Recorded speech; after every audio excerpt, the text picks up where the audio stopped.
রাধে রাধে, সবাই কেমন আছো? আশা করি খুব ভালো আছো, আর আমিও ভালো আছি। আজকে নতুন একটি ভিডিও নিয়ে এসেছি তোমাদের সঙ্গে। সেটি হচ্ছে ধনুরাসন। ধনুরাসন আমরা কেন করব, কি জন্য করব, ধনুরাসন করলে কি হয়, সবটাই তোমাদের সঙ্গে তুলে ধরবো। এবং এই ধনুরাসন করার ফলে কি রোগ থেকে আমরা আরাম পেতে পারি সেটাও তোমাদের সঙ্গে তুলে ধরবো। চলো ভিডিওটি শুরু করে দিই। সবার আগে আমরা হাতটাকে ফ্রি করে নেব। কেন ফ্রি করে দিব সেটাও বলছি। আমরা যেহেতু ব্যাক সাইডে নিয়ে যাব দুটো হাত, আমরা এই দুটো হাত আমরা যেহেতু ব্যাক সাইডে নিয়ে যাব, সেই কারণে আমরা এই দুটো হাতটাকে আগে ফ্রি করে নেব। তা না হলে হয়তো হাতে কোথাও লেগে যেতে পারে।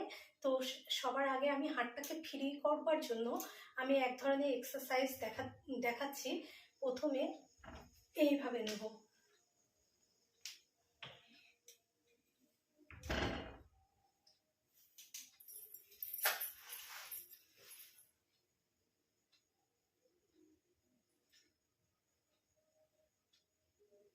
1 2 3 4 5, 1 2 3 4 5, 1 2 3 4 5।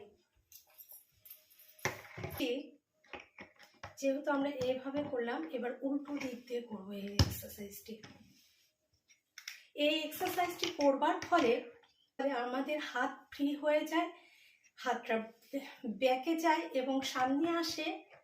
এর কারণে হাতটা ব্যাকে যেতে যে টান লাগা ব্যাপারটা সেটা কমে যাবে অনেকটাই। তাহলে আমরা হাতটা ফ্রি করে নিলাম। এরপরে আমরা নেব পা ফ্রি করে। তো এইভাবে করে নেবার পরে, তো সবার আগে আমি উপর হয়ে শোবো। ঠিক এইভাবে শোবো। তারপরে আলতো হাতে এই পা ধরবো। তোমরা যদি অনেক সময় যদি কেউ পা না ধরতে পারো, তার জন্য একটি বুদ্ধি আছে। সেটি হচ্ছে এই যে দেওয়ালের সঙ্গে পাটাকে দিতে হবে এইভাবে দিয়ে ক্রমশ পাওয়া যাবে এরকম। তো আমি এই ধনুরাসন করবার জন্য আমি সর্বপ্রথম উপুর হয়ে শুয়ে পড়লাম। তারপরে আমি দুই হাত দিয়ে দুই পায়ের গোড়ালি চেপে ধরে আস্তে আস্তে উপর দিকে তুলব। এই সময় লক্ষ্য রাখতে হবে শুধুমাত্র পেট থাকবে মাটির সঙ্গে, আর উরু এবং বুক দুটোই থাকবে উপর দিকে তুলতে হবে, দুটোই সঙ্গে মাথাটাকেও যতটা পারা যায় উপর দিকে তুলতে হবে। এইভাবে এক সেট ব্যায়াম করে আমি 10 সেকেন্ড করে রেস্ট নেব। 10 সেকেন্ড হয়ে গেলে আবার আমি ঠিক এইভাবে দুই পায়ের গোড়ালি চেপে ধরে আবার সেই উপরে ওঠানোর চেষ্টা করব।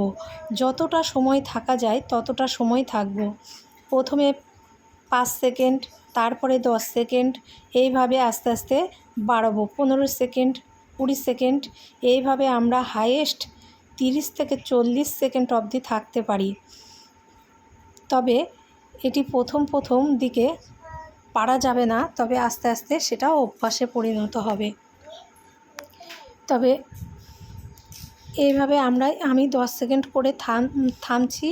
এইভাবে আমি 4 থেকে 5 বার করব। দিনে একবার এই এক্সারসাইজটি করলেই চলবে।